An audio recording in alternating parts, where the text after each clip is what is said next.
هدانا لهذا وما كنا لنهتدي لولا أن هدانا الله لقد جاءت رسل ربنا حق بالحق الصلاة والسلام محبوب رب المشرق والمغرب مولانا ومولا الثقلين جد الحسن والحسين أبي القاسم محمد اللهم صل على محمد وآل محمد وعلى أهل بيته الطيبين الطاهرين المعصومين ولعنة الله على أعدائهم أجمعين.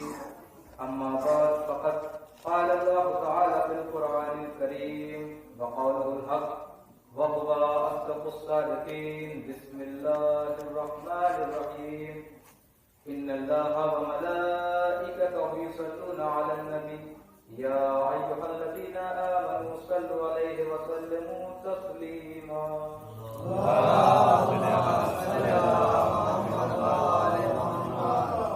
اپنی گفتگو بزرگان ملت دوستان عزیز، جس آیت کی تلاوت کا شرف میں نے حاصل کیا،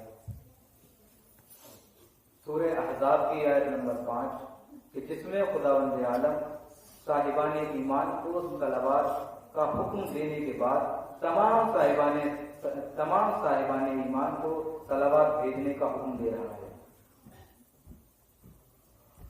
اور قرآن کا مسلسل دستور رہا ہے کہ صاحبان ایمان کو صلوات کا حکم دینے کے بعد اسے ایسے تسلیم کرنے کا حکم دیا ہے کہ جیسے تسلیم کرنے کا حق ہے.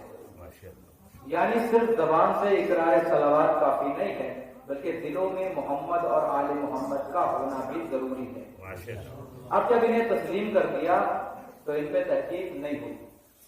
دیکھیے، اسلام میں تحقیق بھی ہے، اسلام میں تسلیم بھی ہے. تحقیق کرتے ہیں جاننا اور اس کو جان پہچان کرنے کو تحقیق کرتے ہیں اور اس کا مطلب یہ ہوتا ہے یعنی کسی چیز کے بارے میں جانچ پڑتال کرنا. اسلام میں تحقیق بھی ہے، تسلیم بھی ہے. تحقیق کہاں ہے؟ تحقیق وہاں ہوگی جہاں کسی گناہ گار نے کچھ کہا ہو. تحقیق وہاں ہوگی کسی فاجر نے کچھ کہا ہو، وہاں تحقیق ہوگی. کسی غیر معصوم نے کہا ہو، وہاں تحقیق ہوگی. کسی گناہ گار نے کہا ہو، وہاں تحقیق ہوگی. لیکن اگر رسول نے کہا ہو، اب تحقیق کی منزل ہے، اب تسلیم کی منزل ہے. اگر امام نے کہا ہو، اب وہاں تحقیق نہیں ہوگی، اب تسلیم کرنا ہے. اگر قرآن نے کہا ہو، اب وہاں تسلیم کرنا ہے. تو ان اہل بیت کی منزل میں تسلیم ہی تسلیم ہے. اگر آپ اس سے دلیل پوچھیں تو قرآن بھی دائرہ تحقیق کے باہر ہے. قرآن میں تدبر کا حکم ہے، قرآن میں تفکر کا حکم ہے. قرآن نے کہا ہے کہ غور کیا کرو، قرآن نے کہا ہے کہ فکر کیا کرو. لیکن پورے قرآن میں کہیں بھی نہیں کہا گیا کہ اپنی عقلوں کے پیمانوں پر آیتوں کو پرکھا کرو، اپنی عقل کے ترازو میں سوروں کو تولنا پھر ماننا. قرآن دائرہ تحقیق کے باہر ہے، قرآن میں تدبر کا حکم ہے. اب کچھ لوگوں نے اعتراض کیا، توجہ رکھیے گا حضرات، اب کچھ لوگوں نے اعتراض کیا کہ پورے قرآن میں تدبر اور تفکر کا حکم دیا گیا ہے لیکن تحقیق کا حکم نہیں دیا. کیا وجہ رہی ہوگی؟ یہ وجہ آپ سمجھیں. کچھ لوگوں نے اعتراض کیا کہ یہ قرآن دائرہ تحقیق سے باہر تو ہے، یہ اللہ کا کلام نہیں بلکہ بندے کا کلام ہے. تو وہ لوگ جنہوں نے شک کیا کہ اللہ کا کلام نہیں بلکہ بندے کا کلام ہے، اب قرآن نے کیا معیار بنایا؟ قرآن نے ابتدا میں ہی کہہ دیا کہ الف لام میم ذالک الکتاب لا ریب فیہ، یہ وہ کتاب ہے جس میں کوئی شک نہیں. پہلا جملہ متوجہ ہو جائیں، یہ وہ کتاب ہے جس میں کوئی شک نہیں. تو جس میں شک نہ ہو اس کی تحقیق نہیں ہوتی، بلکہ جملہ بدلوں کہ جس میں شک نہ ہو اس کی تحقیق نہیں ہوتی، بلکہ جس کو شک ہو، جس میں شک نہ ہو اس کی تحقیق نہیں ہوگی، جس کو شک ہو اس کی تحقیق ہوگی. اب جہاں ذہن رسالت پہ شک ہو، جہاں نبوت پہ شک ہو، جہاں ولایت اہل بیت پہ شک ہو، تو شک کرنے والے پہ تحقیق ہوگی. پورے قرآن میں کہیں بھی نہیں ہے کہ آیتوں کو پرکھا کرو، آیتوں کو جاننا پھر ماننا. آیت سمجھ میں آئے نہ آئے ماننا ہی ماننا ہے، عقل میں آئے نہ آئے ماننا ہی ماننا ہے. اب کچھ لوگ کہتے ہیں صلوات پڑھیں محمد والے.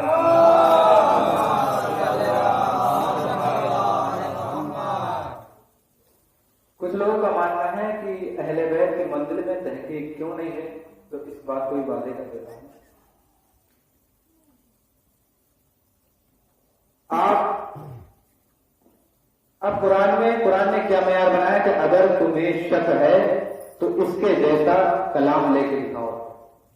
तवज्जो रखिएगा, अगर कुरान ने कहा है, कुरान में तहकीक का हुक्म नहीं है, कुरान में तस्लीम ही तस्लीम है। कुरान ने कहा कि अगर तुम्हें शक है तो इसके जैसा एक कलाम ला के दिखाओ। लीजिए, कुरान ने एक बात और वादे कर दी कि जिसे कलाम पे शक हो वो कलाम जैसा कलाम ला के दिखाए, जिसे इमाम पे शक हो वो इमाम जैसा इमाम ला के दिखाए। नारे हैदरी हैदरी हैदरी आवाज़ें बुलंद, नारे तलवार। अगर तुम्हें कलाम पे शक है तो कलाम जैसा कलाम ला के दिखाओ। अगर कलाम पे, अगर इमाम पे शक है तो इमाम जैसा इमाम ला के दिखाओ। ये जो कुरान ने वादे कर दिया कि कुरान दायरे तहकीक के बाहर है। अब कुरान ने एक और मयार बनाया, सलवात पढ़े पर मोहम्मद वाले।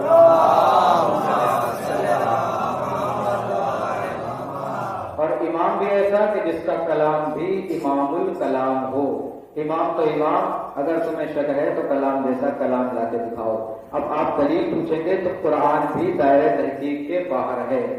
कुरान में कहा गया आदम बगैर माँ बाप के पैदा हुए। अब कुरान पे कोई तहकीक नहीं करता, अहले बैत के मंदिर में तहकीक मांगी जा रही है, रिसर्च करी जा रही है। कुरान ने कहा कि आदम बगैर माँ बाप के पैदा हुए, इस पे कोई तहकीक नहीं करता। आदम बगैर माँ बाप के पैदा हुए, इस पे तहकीक नहीं होती। ईसा बगैर बाप के पैदा हुए, इस पे तहकीक नहीं होती। यूसुफ के कुर्ते से इब्राहिम, यूसुफ के कुर्ते से याकूब की आंखों की बीनाई वापस आ गई, इस पे तहकीक नहीं होती है।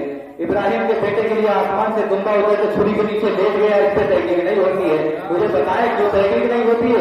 कहा ये कुरान का मामला है, कुरान के वाकयात तहकीक की मंजिल में नहीं है। कुरान के वाकयात पे तहकीक नहीं होती, कुरान के वाकयात और मौजूदात तहकीक की मंजिल में नहीं है। मैंने कहा क्यों तहकीक नहीं होती? आदम बगैर माँ बाप के आए, आदम बगैर माँ बाप के पैदा हुए, तहकीक करो। ईसा बगैर बाप के पैदा हुए, तहकीक करो। इब्राहिम के बेटे के लिए आसमान से दुम्बा उतरा, तहकीक करो। बोले तहकीक नहीं होती। मैंने कहा क्यों? कहा ये सब अल्लाह की कुदरत की दलीलें हैं। आदम का बगैर माँ बाप के पैदा होना अल्लाह की कुदरत की दलील, ईसा का बगैर बाप के पैदा होना अल्लाह की कुदरत की दलील, मूसा का असा बन गया अल्लाह की कुदरत की दलील, यूनुस अपने माही के 40 दिन जिंदा है अल्लाह की कुदरत की दलील। तो जैसे ये वाकयात, ये मौजूदात अल्लाह की कुदरत की दलीलें हैं, वैसे ही मगरिब से सूरज का पलटना, दरवाजे पे सितारे का उतरना, विलायत की दलील है।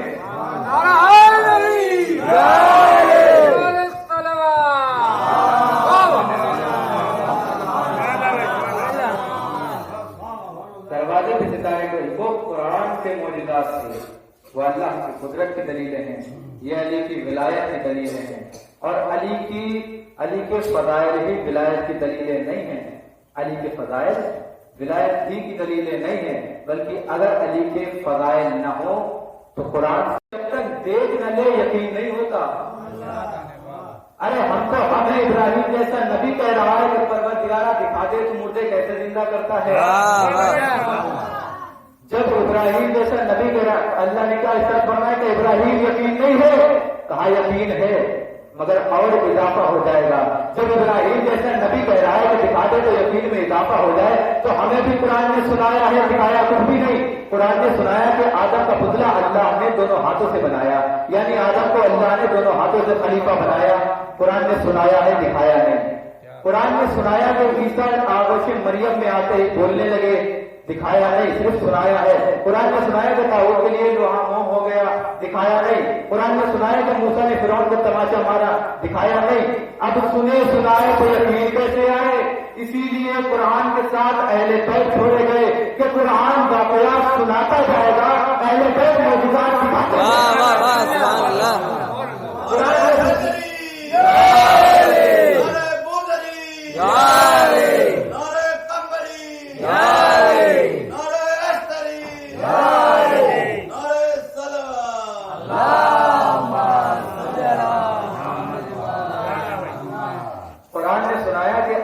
कुरान ने सुनाया कि आदम का पुतला अल्लाह ने दोनों हाथों से बनाया, यानी कुरान ने सुनाया कि आदम को खलीफा दोनों हाथों से बनाया। अब आदम को खलीफा कैसे बनाया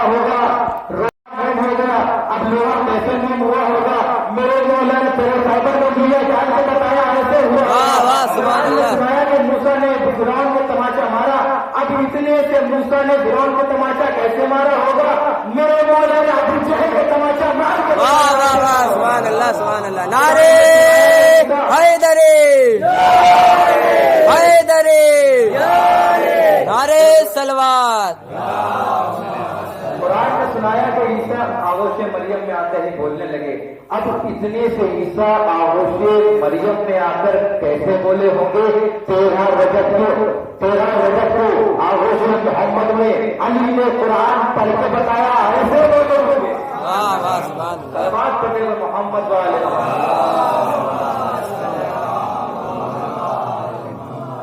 अब कुरान के मोजिज़ात समझ में नहीं आते। अब कहा तो ऐसे जाता है कि जैसे पूरा कुरान समझ गए हैं। अब कुरान कितने % समझे? कहा कि 2 कुरान होने चाहिए। एक में वो आयतें रखी जाए जो समझ में आती हैं, एक में वो आयतें रखी जाए जो समझ में नहीं आती। और उलमा से कहा जाए कि हम वो आयतें पढ़ेंगे जो समझ में आती हैं। वो आयतें क्यों पढ़े जो समझ में नहीं आती? तो कहा जाएगा कि बदतमीजी ना करो, ये कुरान का मामला है। आयत समझ में आए आयत पढ़ना पड़ेगी। ये कुरान का मामला है, आयत समझ में आए या ना आए पढ़ना पड़ेगी। मैं ये बात इसलिए अर्ज कर रहा हूं कि नमाज का जिक्र होता है, नमाज सबको तस्लीम है, लेकिन थोड़े से फजाइल का इनकार हो रहा है कि फला साहब ने ये पढ़ दिया, समझ में नहीं आता। एक आंसू कैसे मुस्कुराएगा, समझ में नहीं आता। मौला अली के अख्तियारात समझ में नहीं आते। ज़कात समझ में आता है, खुम समझ में आता है। इधर हमने मौला अली के फजाइल को बयान किया, गले में अटक गए। मसलन मैं आपकी बस्ती में आया, मैं का कोई और मौलवी आया, मसलन मान लीजिए मैं ही आया, मैंने आपसे कहा कि मेरा गला बैठ गया है, कोई ऐसी दवा बताइए कि जिससे मेरी आवाज न बैठने पाए। आपने कहा कि मौलवी साहब लीजिए ये कैप्सूल खा लीजिए, आपकी आवाज नहीं बैठेगी। बहुत कीमती जुमला अर्ज करूंगा मैं, आपकी आवाज नहीं बैठेगी। मैंने कैप्सूल दहन में रखा, पानी पिया, पानी तो गले से उतर गया जैसे नमाज उतर जाती है। क्या कहने का, पानी गले से उतर गया जैसे नमाज उतर जाती है, और कैप्सूल गले में अटक गया कि जैसे अली के फजाइल अटक जाते हैं। वाह वाह वाह, पानी उतर गया। अब मुझे बताएं कि तहकीक किस पे होगी? तहकीक कैप्सूल पे होगी या गला देखा जाएगा? तो पता ये चला कि तहकीक कैप्सूल पे नहीं होगी बल्कि गला देखा जाएगा। तो इसी तरह मेरे मौला के फजाइल भी एक कैप्सूल है कि जिसमें आदम का इल्म है, नूह का तकवा है, इब्राहिम की सुन्नत है, जमाल है, ईसा का ज़ौक़ है, मरदम मैदान है, कुल्ले उस्मान है, वसीए रसूल है, शोहर बतूल है, जनाब अमीर है, मौला फकीर है। वाह वाह, सुभान अल्लाह। फजाइल अली का कैप्सूल नहीं उतरता, वो फजाइल को अली न उठाए, अकीदे की मशहूर पे अपना गला चेक करवाए, कहीं भुगने अली का कैंसर तो नहीं हो गया।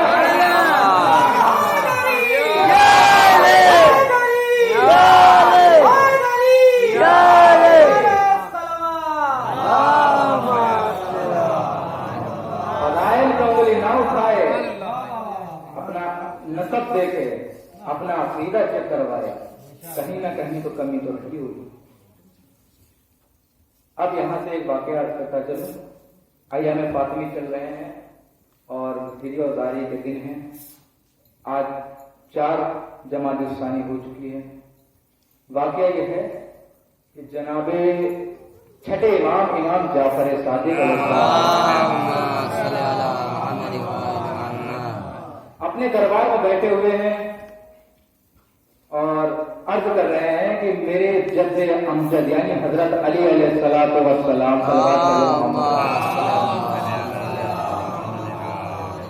कि मौला अलैहिस्सलाम एक मर्तबा खुतबा दे रहे थे कि जिसने हराम का एक लुकमा भी खाया होगा उसकी 7 नस्लें बर्बाद हैं। अब कंबर वाकया सुन रहे थे।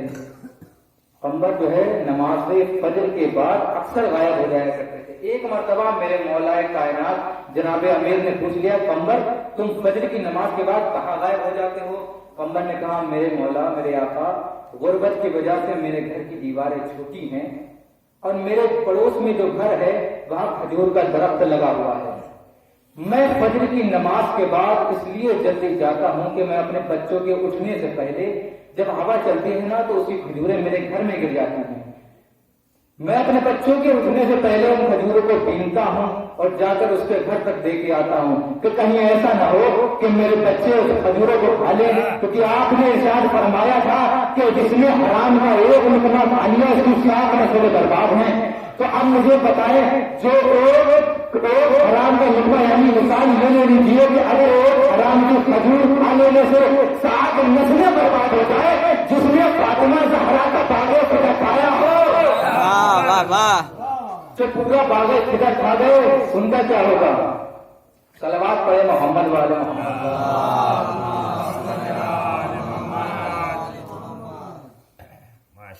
اب چھٹے امام کا زمانہ ہے. اب یہاں سے رکھتے مسائل شروع آپ کی زحمت یہی کا تمام. چھٹے امام کا زمانہ ہے. ایک صحابی آتا ہے آپ کی خدمت میں, کہتا مولا میں آپ کا چاہنے والا ہوں.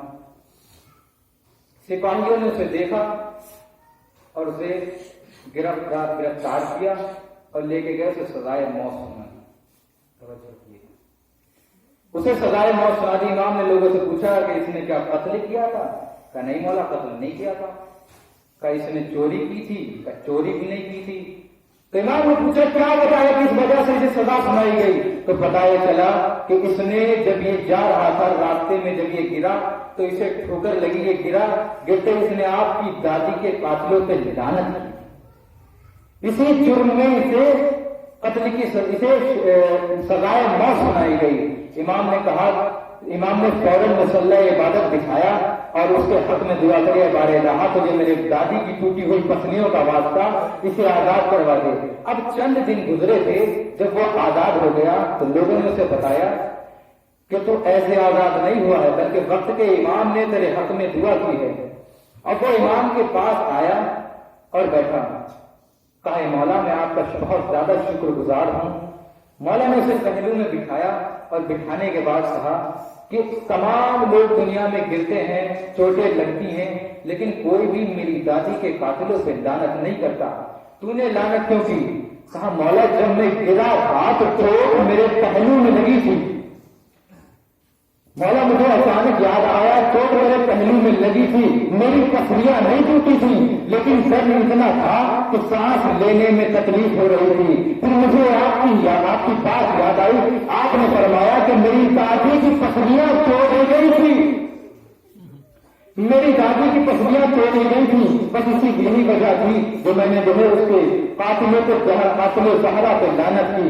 میرے مولا فرماتے ہیں میرے مولا کی آنکھوں میں آنسو آ گئے. اب کہتے ہیں کہ ہائے سلام ہو اس بی بی زہرا پر کہ جس کی پسلیاں توڑی گئی. اب سیدہ دربار میں گئی. جانے کے بعد زہرا کھڑی ہوئی ہیں. خط دیا, خط کو چاک کر دیا. اب جب خط کو چاک کر دیا زہرا خط چن رہی تھی. چنتے چنتے ضعیف ہو گئی. آپ کہیں گے تو زہرا اتنے سے خط چننے میں زہرا ضعیف کیسے ہو گئی؟ ارے راوی کہتا ہے کہ امام حسین جب تک علی اکبر کے لاشوں پر نہیں گئے تھے, جب تک امام حسین کے پاس سیاح تھے, لیکن جب ہمارے جوان لاشوں کا اٹھا کر واپس آئے تو امام حسین کے پاس سیاح سے سفید ہو گئے تھے. اب بہت عرصہ کافی عرصے بعد جب جناب بلال مدینے واپس آئے تو جا کے دیکھا کہ زہرا کے گھر میں آگ لگی ہوئی ہے. بلال نے تب بات کیا. فضا دروازے پہ آئی. بلال نے پوچھا فضا یہ آگ کس نے لگا دی؟ فضا نے کہا بلال کیا تم نہیں جانتے؟ اب فضا کیا جواب دے گی؟ فضا بہت مجبور ہے. فضا نے کہا بلال کیا تمہیں یاد ہے کہ جب تم جوان تھے تو تمہیں قید کر لیا گیا تھا؟ کہا فضا مجھے یاد ہے لیکن یہ میرے سوال کا جواب نہیں ہے. کہا بلال تمہیں یاد ہے تمہارے سینے پہ ظالموں نے پتھر رکھ دیا تھا جس کی وجہ سے تمہاری پسلیاں ٹوٹ گئی تھی؟ کیا تمہیں پسلیوں کا ٹوٹنا یاد ہے؟ کہا فضا یاد ہے لیکن یہ میرے سوال کا جواب نہیں ہے. کہا بلال تمہیں یاد ہے اس وقت تمہیں کتنا درد ہوا تھا؟ کہا بلال یوں سمجھ لو, اب میں بیان نہیں کر سکتی, یوں سمجھ لو کہ جناب تمہاری پسلیاں ٹوٹ گئی تھی لیکن سیدہ کی پسلیاں توڑی گئی تھی. کہ بلال سیدہ کی پسلیاں توڑی گئی, آج بھرا دروازہ گرایا گیا, محسن شہید ہو گیا. मौलाना शहजादी आपके ऊपर इतने मसाइल उठाए गए कि रात की तारीखी में रोटी थी तो लोगों को चुभन होती थी, दिन में रोटी थी तो लोगों को चुभन होती थी। हाय मेरी मजलूम सैयदा, मौलाना सैयदा को रोने के लिए बैतुल खुद का एक इंतजाम कर दिया था कि जिसमें जाकर बीबी क्रिया और तैयारी करती थी। अब तक जनाब बिलाल को आने की खबर मालूम हुई तो बिलाल ने दूसरा कहा सैयदा को मेरा सलाम दो और कहना कि अगर कोई खिदमत हो तो मैं हाजिर हूँ। जनाब खुदा ने ज़हरा से बिलाल के बारे में जब उनकी बात वहां तक पहुंचाई तो ज़हरा ने जैसे ही बिलाल का नाम सुना अपने बाबा को याद करके रोने लगी। कहा बिलाल से कहना कि मेरी एक दरख्वास्त है कि मैं उसकी अजान सुनना चाहती हूँ। अब फिजा आई और आने के बाद बिलाल से कहा कि ज़हरा की एक दरख्वास्त है, वह तेरी अजान सुनना चाहती हैं। बिलाल ने कहा कि नबी के बाद मैंने अजान नहीं दी है, लेकिन शहजादी जुज़े रसूल है, हुक्म शहजादी हुक्म सैयदा हुक्म रसूल है, लेकिन मैं अजान दूंगा। अब बिलाल मस्जिद पहुंचे और जाने के बाद जब अजान देना शुरू की, फातिमा ने मुसल्ला इबादत बिछाया, हाथ में तस्बीह है। फिजा कहती है कि जैसे ही बिलाल ने कहा अल्लाह अकबर, फिजा कहती है कि फातिमा की आंखों से आंसू आ गए। फातिमा अपने बाबा को याद करके रोने लगी। अब जैसे ही अजान बढ़ती जा रही है, फातिमा के रोने में इजाफा होता जा रहा है। जैसे ही बिलाल ने कहा अशहदु अन्ना मुहम्मद रसूलुल्लाह, सैयदा अपने बाबा को याद करके रोने लगी। सैयदा ने कहा बाबा अब जीने का मन नहीं है, अब जीने का मन नहीं है, मेरे मोहब्बत को शहीद कर दिया गया, मैंने अली की खातिर कोई पसलियां करवा ली और कहे रोको रोको, सैयदा पे होश हो जाता है। मैं कहूँगा शहजादी बिलाल ने बड़े अदब और एहतराम से आपके बाबा का नाम लिया, आपके बर्दाश्त न हुआ, आप यतीमी और अपनी यतीमी को याद करके बेहोश हो गई। जरा चलिए करबला के मैदान में एक रंगी सी सकीना है, आगे उसने सटा हुआ बाबा का सर है, जाहिर को दुनिया मानता है, कभी काबियाने मानता है, सकीना पर याद करती है हाय मेरे मजलूम बाबा, है मेरे प्यासे बाबा, आपके बाद आपकी फिर यतीम हो गई। सयालमुल्लज़ीना ज़लमू अय्युहल मुनक़लिबू इला अय्यिन मुनक़लिबून। मातम हुसैन।